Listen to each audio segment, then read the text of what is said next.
Bom dia, estamos de volta a mais uma aula de gestão da educação escolar.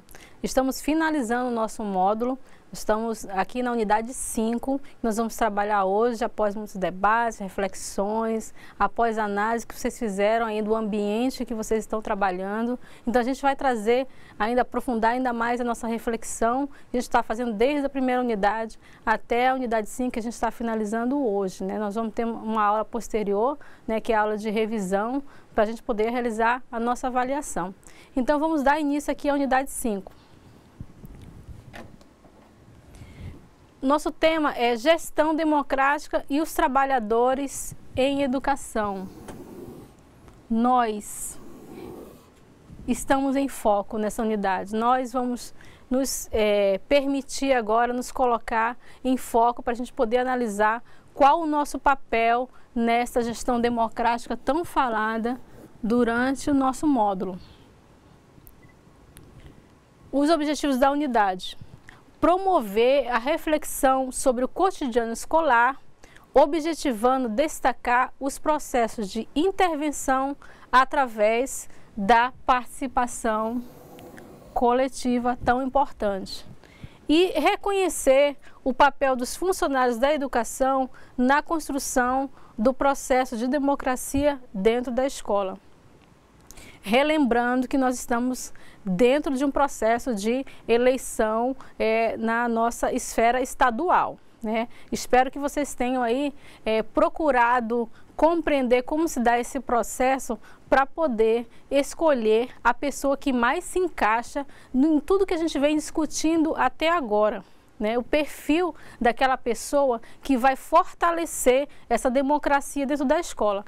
Claro, como a gente vem falando também em todas as unidades, não é uma tarefa fácil, mas o grande passo é realmente a escolha desta pessoa que vai intervir diretamente nesta melhoria. Então, voltando, o trabalho na escola é essencialmente pedagógico, claro, pois objetivamos desenvolver a formação integral do aluno. Para tanto, precisamos ter consciência que várias questões precisam ser resolvidas. A gente não pode falar de democracia, a gente não pode falar de gestão democrática, de participação, se a gente não tiver resolvido essas questões. A gente não pode entender que a escola é democrática, a gente não tiver todos esses passos muito bem questionados, desenvolvidos e resolvidos. Então vamos começar com o primeiro. Primeiro,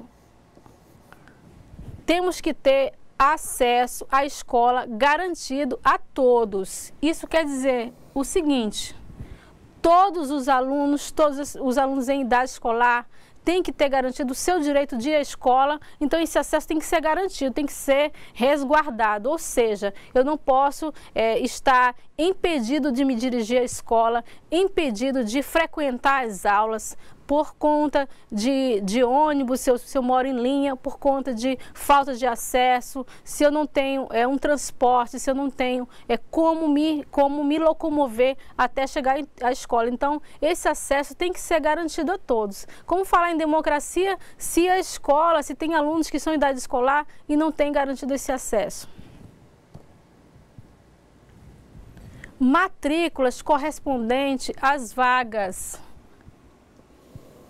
Como eu falar de democracia, de gestão participativa, de qualidade de ensino, se eu não tenho uma quantidade de vagas que corresponde às matrículas, se eu não tenho, eu não posso oferecer à minha comunidade uma quantidade de vagas suficiente para suprir a necessidade. Então eu preciso resolver essa questão para ter instituída realmente a democracia dentro da escola.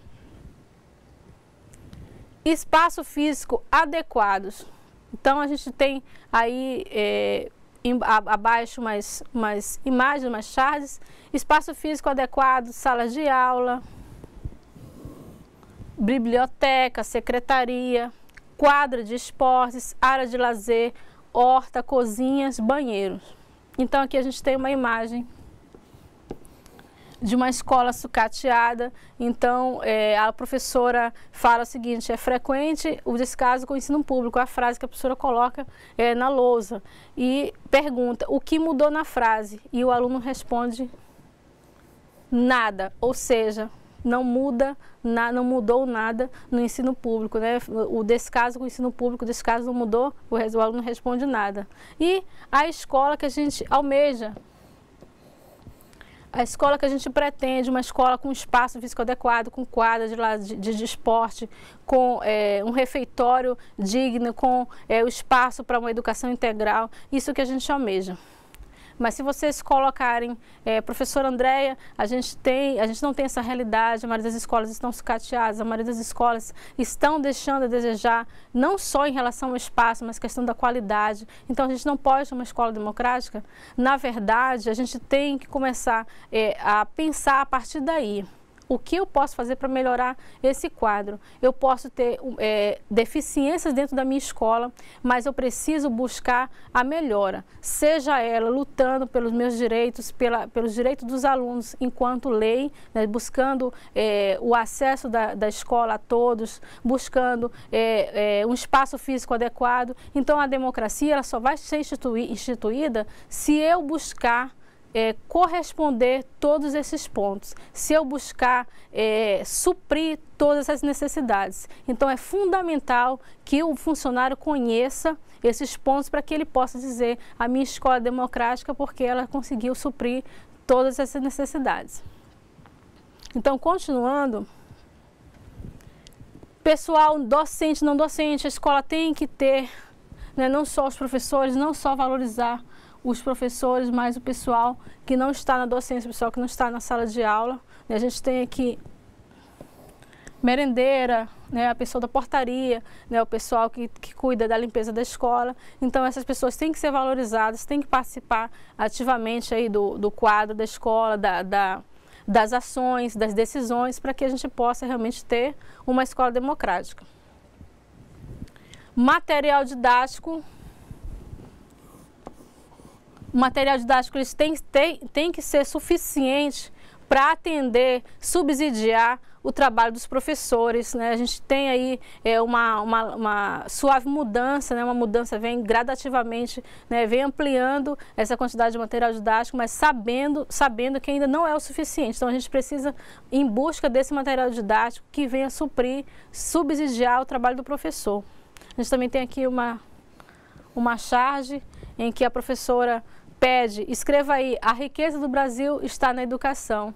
E, ironicamente, o aluno pergunta, cadê o giz? Onde está o giz para escrever, dizendo que a gente tem uma riqueza que está na educação? Então, a gente tem aí um perfil aí de crítica, né, para que a gente possa realmente promover essa reflexão com vocês. A alimentação escolar.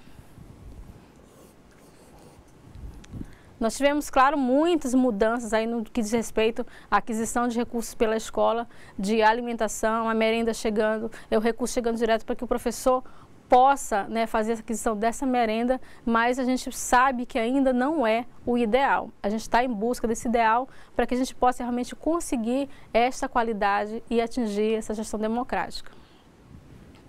Voltando, equipamento tecnológico e midiático. A gente tem aí, a gente está aí numa grande mudança, um grande avanço da tecnologia e a escola precisa acompanhar esse avanço, né? Precisa acompanhar essa mudança que o mundo está sofrendo aí em relação às mídias. Então a escola tem que possuir, claro, equipamentos que favoreçam esse trabalho, porque hoje um jovem está totalmente conectado ao mundo virtual e a escola precisa acompanhar de uma forma ou outra, né, mesmo que gradativamente, mas precisa acompanhar para que a gente possa realmente ter, de fato, aí uma escola que esteja caminhando no espaço da democracia. Trabalho e trabalhadores na escola, natureza e especificidades. A realidade do espaço escolar divide-se em docente e não docente.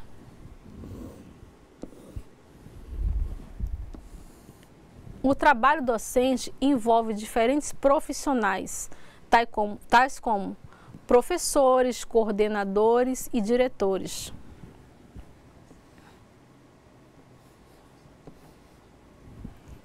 E a gente sempre tem aquele grande problema dentro da escola.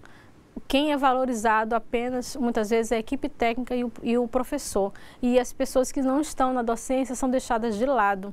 Então, a escola precisa entender que esses profissionais da não docência são fundamentais para que a gente possa desenvolver um trabalho de qualidade. Todos contribuem da sua forma com todo o processo, né? Então a gente precisa do porteiro, a gente precisa da pessoa que cuida da merenda, da pessoa que cuida da limpeza, a gente precisa da secretaria, a gente precisa de todas essas pessoas para que propiciem um cotidiano realmente harmonioso. A gente não pode ficar sem nenhum desses profissionais dentro da escola. Então uma escola democrática, ela precisa valorizar todos, não só os docentes. Então a gente continua aqui colocando o seguinte: o trabalho não docente envolve servidores técnicos como merendeira, zelador, porteiro, auxiliar de limpezas e outros, o pessoal da secretaria, o pessoal da biblioteca, né, o pessoal que dá o suporte aí nas multimídias. Todas essas pessoas contribuem fundamentalmente para que a gente possa, como eu já falei, um cotidiano escolar que deixe o aluno estar a par, não só do que está acontecendo no mundo, mas do que está no cotidiano. Valorizar o trabalho desses profissionais é fundamental para que a gente possa aí ter um ambiente criativo, harmonioso e bem menos trabalhoso de como a gente não tivesse esses profissionais à nossa volta. É fundamental a compreensão de que o campo pedagógico se constitui enquanto trabalho não material, onde o trabalho e o produto não se separam e não se acumulam como fins de negociação, vejam bem, tal como acontece nas empresas. Então, o trabalho pedagógico é diferente. A gente tem aí um produto que é o resultado, que é a aprendizagem, que a gente não pode negociar como nas empresas, negócio com produto. Por trabalho não material, entende-se aquele que não se separa do ato da produção e não se subordina aos meios e às finalidades, constituindo-se enquanto meio e fim, num processo de permanente construção. E a gente sempre está construindo e reconstruindo, e ressignificação do conhecimento historicamente produzido.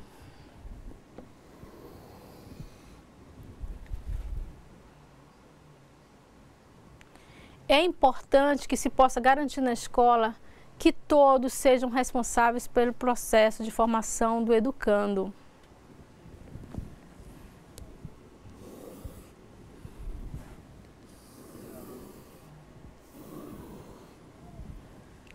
Veja bem, quando a gente fala todos sejam responsáveis pela formação do educando, a gente tem uma historinha aí no módulo de vocês que deixa bem claro essa responsabilidade. A gente pode citar aqui diferentemente o trabalho da merendeira na questão da distribuição do lanche, da merenda dos alunos. Então, se o aluno ali está na fila para receber sua merenda e o outro quer furar a fila e a merendeira chama a atenção para que ele não realize, porque aquilo ali não é honesto, né? Ele tem que esperar a vez dele. Ela está realizando um trabalho educativo, ela está contribuindo para a formação desse aluno. Então, mesmo sem conhecer, às vezes sem ter, sem saber diretamente, ela está influenciando muito essa formação. Então é importante que todos saibam que você pode sim contribuir, mesmo não docente, mesmo não sendo da equipe técnica, você tem responsabilidade sobre essa formação.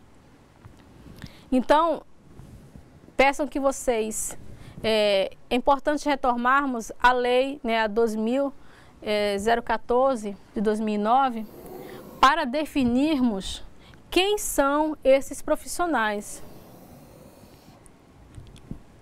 Então, essa lei é fundamental que a gente conheça. A gente tem aí um pedaço aí da lei, né, para que vocês possam conhecer, né, analisar de que forma nós estamos descritos aí na lei. Né? Então, a gente precisa conhecer a lei, quem são esses profissionais da educação, os diplomados, aqueles que têm um curso técnico, aqueles que estão ainda em formação. Então, está definido na lei. Então, precisa que a gente busque esse conhecimento para que a gente possa realmente conhecer o nosso valor. Então, não podemos deixar de conhecer que forma estão discriminadas as categorias, né? Nós estamos divididos em categorias que se devem considerar profissionais de educação, que somos nós. Então, agora partindo para gestão democrática na escola, e a gente vem com um conceito aqui do Ministério da Educação. Trata-se de uma maneira de organizar o funcionamento da escola pública quanto aos aspectos políticos, administrativos, financeiros, tecnológicos, culturais, artísticos e pedagógicos, finalidade de dar transparências às suas ações e atos e possibilitar à unidade escolar e local a aquisição de conhecimentos, saberes, ideias e sonhos num processo de aprender, inventar, criar, dialogar, construir, transformar e ensinar. Quantas coisas aí a gestão escolar é responsável. Então, é um processo muito amplo, mas importantíssimo. Então, as pessoas que estão à frente desse processo devem saber que elas estão englobando muitos saberes, muitos conhecimentos, muitas formações, muitas definições, muitas decisões. Então, gestão não é para todos, né? Gestão é para aquelas pessoas que realmente favoreçam sempre a democracia. A democratização da gestão é defendida enquanto possibilidade de melhoria na qualidade pedagógica do processo educacional das escolas, na construção de um currículo pautado na realidade local, fundamental isso, na maior integração entre os agentes envolvidos na escola, diretor, professor, estudantes, coordenadores técnico-administrativos, vigias, auxiliares de serviços, no apoio efetivo da comunidade às escolas, como participante ativa e sujeito do processo de desenvolvimento do trabalho escolar.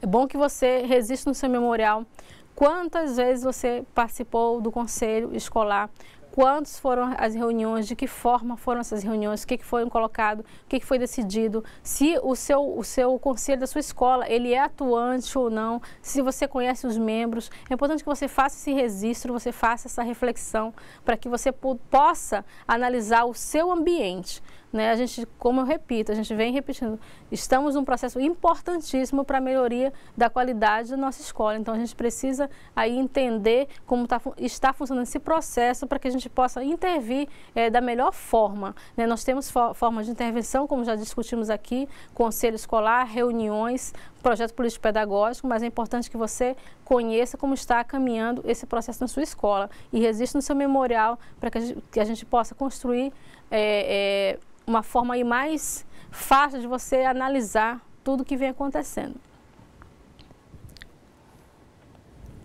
A gestão democrática implica um processo de participação coletiva.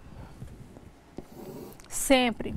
Sua efetivação na escola pressupõe instâncias colegiadas de caráter deliberativos, bem como a implementação do processo de escolha de dirigentes escolares, né, a gente vem falando aqui, fundamental. A participação de todos os segmentos da comunidade escolar na construção do projeto político-pedagógico, acabei de falar. E na definição da aplicação dos recursos recebidos pela escola.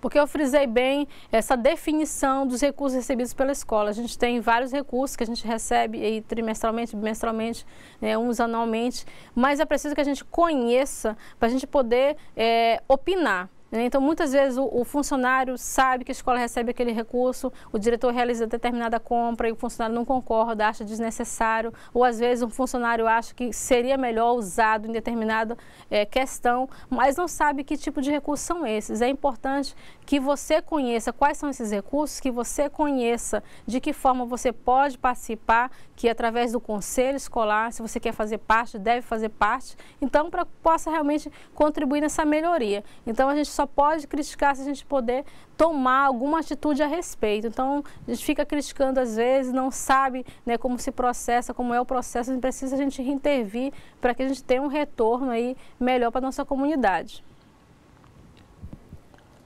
Continuando, sabendo de pontos básicos de intervenção. Primeiro, eu quero intervir, eu tenho uma gestão democrática para realizar, eu quero desenvolver na minha escola. Preciso os mecanismos de participação da comunidade escolar e a garantia de financiamento das escolas pelo poder público. Isso tem que ser garantido, isso é garantido, então a escola, por mais autônoma que ela seja, ela sempre tem que ter essa garantia. O governo ele vai financiar, o governo federal, o governo estadual vai ter e dar suporte para essas escolas públicas. Esses dois pontos, eles vão se desdobrar em outros, que são a escolha dos dirigentes escolares, a criação dos órgãos colegiados, que são os conselhos, e o projeto político-pedagógico. Analisando esses pontos básicos, eu vou ter a autonomia da escola, isso vai gerar uma autonomia da escola, mas eu preciso ter bem forte, bem disseminado isso na minha escola para que eu possa garantir realmente essa autonomia, que, como já foi falado, é passo a passo, é dia a dia, é no cotidiano, é reivindicando que a gente vai adquirir essa tão falada autonomia. Nesse sentido, a gestão democrática da educação requer mais que mudanças institucionais, requer mudança de paradigma, mudança de pensamento, mudança de ponto de vista, que fundamentem a construção de novas propostas, que façam emergir uma gestão diferenciada, principalmente diferenciada dessa antiga, dessa centralizadora, dessa que retém o poder em suas mãos, na qual a administração da educação constitui-se em fazer coletivo, em permanente processo.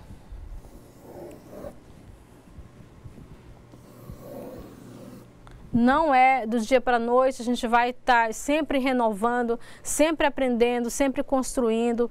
A autonomia se constrói, como eu já falei, no dia a dia. Esse processo aí é contínuo sempre, mas é necessário que a gente renove e mude o que tem que ser mudado. Mudanças essas pautadas nos avanços da sociedade, no conhecimento, que por sua vez fundamentam a concepção de qualidade na educação e define a finalidade da escola. A escola é um espaço de contradições e diferenças. Então, uma pausa na questão das contradições e diferenças. Nessas contradições e diferenças vão surgir os conflitos. Porque se a gente tem um ambiente que tem várias ideias, vários pensamentos, cada pessoa tem um ponto de vista, tem um paradigma, tem o seu modo de vida que aprendeu a lidar com determinada situação, isso vai gerar conflitos e diferentes ideias. E o líder é a pessoa que vai conduzir, que vai gerenciar esses conflitos, que vai talvez até melhorar. Esse conflito traga benefícios para a escola. Por quê? Porque cada um vai trazer uma ideia, a gente tem ali uma diversidade ali de opiniões, e isso vai gerar uma melhora, vai gerar um engrandecimento. Então a rotina pode ser, claro, melhorada com essas pessoas que tendem realmente, tem um conflito, mas tendem a contribuir com a escola. Então, continuando, nesse sentido, quando buscamos construir na escola um processo de participação, baseado em relações de cooperação, partilhamento de poder. Isso é muito difícil, partilhar poder, você dar ao outro esse poder para ele poder decidir também. Diálogo também é difícil às vezes, a gente sabe que tem muita escola que a conversa não é permitida, não é claramente permitida, então às vezes a pessoa tem medo até de se expressar. Respeito das diferenças, então um gestor que consegue entender que cada um tem a sua qualidade, né? Tem diferenças, tem defeitos, mas também tem qualidades. Então, isso é um respeito às diferenças. Liberdade de expressão, como eu já falei. Poder dizer o que pensa, poder se expressar sem medo de ser repreendido. Garantimos a vivência de processos democráticos a serem efetivados no cotidiano, em busca da construção de projetos coletivos. A construção de uma escola em que a participação seja uma realidade, veja bem, a participação seja uma realidade, depende, portanto, da ação de todos, que se traduz em atos políticos com tomada de decisão.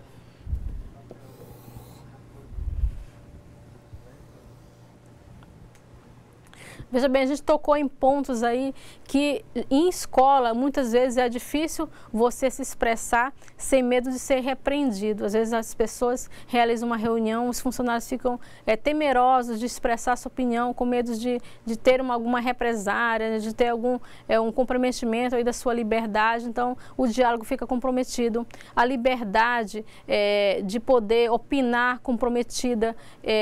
Os conflitos ficam gerados, por quê? Porque às vezes você, não podendo se expressar, você realiza comentários fora do ambiente que é propício a isso. Então a pessoa que está à frente da liderança que tem que saber conduzir. Então a gente tem que buscar tomar uma decisão. O que é tomar essa decisão? Eu fico na minha zona de conforto, sabendo que as coisas estão acontecendo de forma errada, que eu não estou gostando, que tudo que eu aprendi aqui no pró-funcionário, a minha escola não está de acordo, não está funcionando como deveria, a gestão democrática está longe de estar na minha escola. Eu fico na minha zona de conforto e tomo a decisão de ficar ali, ou eu tomo a decisão de participar, de reivindicar, de solicitar minha participação, ser repreendido, de ser entendido que eu estou querendo contribuir com a minha escola e não prejudicar. Então, não pode se realizar a democracia sem uma tomada de decisão. E isso é um ato político, mas é um ato político não político partidário, mas é um ato político na questão de tomar decisões e tomar atitudes que vão favorecer a sua escola.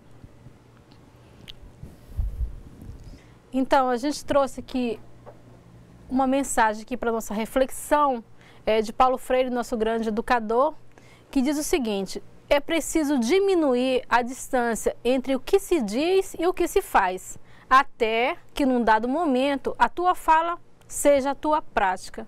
Então, a gente vai ter realmente aí uma diminuição da distância aí prática e fala, né? A gente precisa ter atitude, a gente precisa tomar essa decisão, a gente precisa mudar a nossa situação, seja ela na vida, seja ela no trabalho, seja ela no nosso grupo, né, que estamos. A gente precisa entender que depende de nós uma mudança. A gente vai começar e a gente vai ter envoltos ali muitas pessoas que também estão a favor dessa mudança. É preciso a gente tomar essa decisão.